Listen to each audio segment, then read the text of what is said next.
the loss of purpose. What's the point of all this? That quiet question, the one that keeps you up at 3 a.m.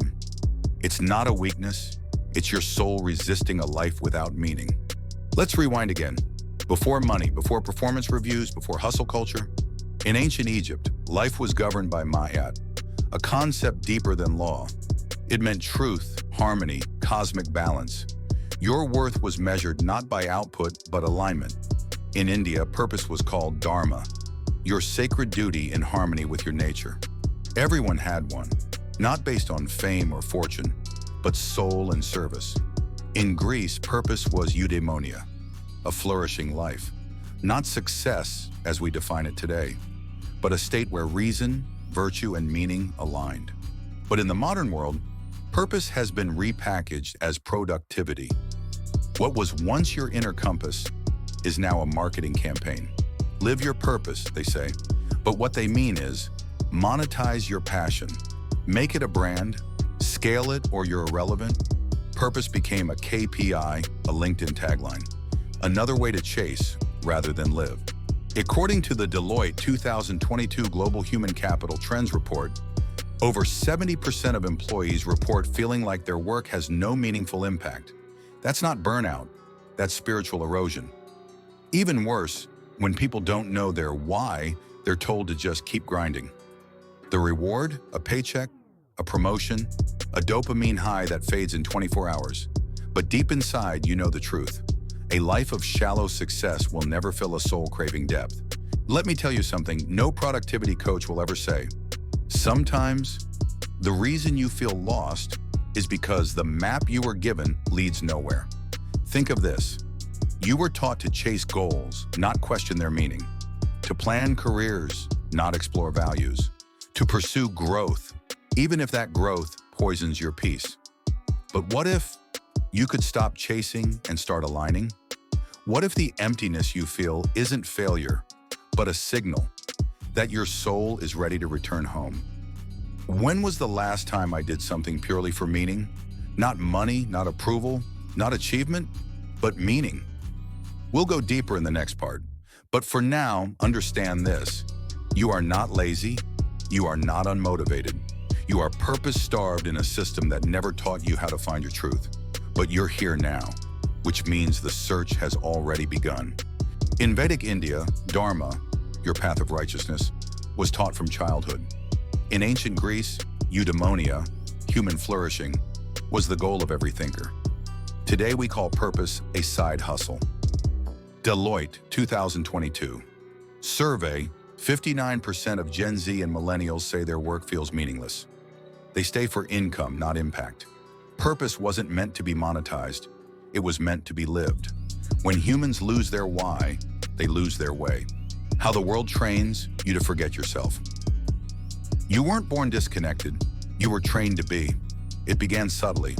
The first step wasn't taking your time. It was replacing it. Replacing slow mornings with alarms. Replacing family meals with rushed lunches. Replacing curiosity with curriculum. Replacing stillness with stimulation. And soon your world was no longer real. It was constructed, pixel by pixel, rule by rule, by someone else. Let's break this down. Disconnection from nature. Your ancestors lived by the stars. They knew the seasons, the tides, the phases of the moon. They breathed in rhythms. They rested when the earth did. Today you live under fluorescent lights. You wake with your phone, not the sun. Fact. According to the Environmental Protection Agency, EPA, the average American spends 93% of their life indoors. That's not just a statistic, it's a signal. Your sensory system is starving. Disconnection from community humans evolved in tribes, small groups, shared stories, mutual dependence. But in today's world, you can have 10,000 followers and no one to call when you're in pain. Harvard's 85-year study on adult development concluded, loneliness kills. It's as powerful as smoking or alcoholism. The modern world glorifies individualism over interdependence. Don't rely on anyone, they say. Be self-made. But humans were never meant to be self-made.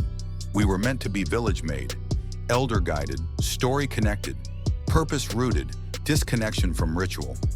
In ancient cultures, there were rituals for everything. Waking, eating, celebrating, mourning, healing. Today, life passes unmarked. We scroll through grief. We multitask through joy. Without rituals, life becomes flat, a stream of events without shape or meaning. Disconnection from silence. Silence isn't emptiness. It's the space where meaning is born. But silence has become rare, even scary. We fill every gap with noise.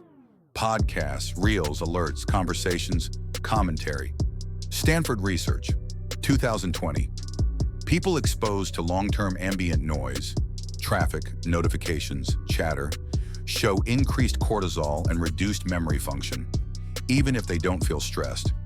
Silence is not a luxury, it's a biological necessity, but we were never taught to seek it. So here's the harsh truth. The world as it exists was built to keep you disconnected, because a disconnected person is easier to sell to, easier to manipulate, easier to exhaust. But here's the sacred truth.